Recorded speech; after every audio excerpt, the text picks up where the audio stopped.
వెంకటాపురం గ్రామానికి కర్నూలు ఇస్కాన్ బృందం శ్రీనివాసులు మనోహర్ దాస్ దంపతులు మరియు జీవన్ దాస్ దంపతుల రాకతో హరినామస్మరణ మారుమోగింది. వెంకటాపురం గ్రామంలో గౌరనితాయ్, కృష్ణ బలరాం విగ్రహాల ఊరేగింపులో హరే కృష్ణ మంత్రం మారుమ్రోగింది. కృష్ణ బలరాములకు చుట్టుపక్కల గ్రామ ప్రజల రాకతో దేవాది దేవుడైనటువంటి కృష్ణునికి భోగభారతి, కీర్తన, నృత్యంతో వెంకటాపురం గ్రామం మారుమ్రోగింది.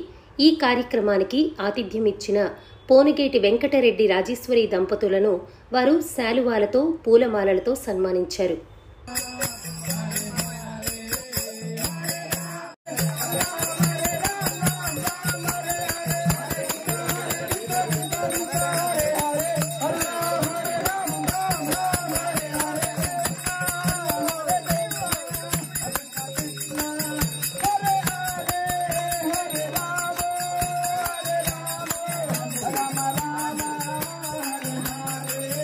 Hare Krishna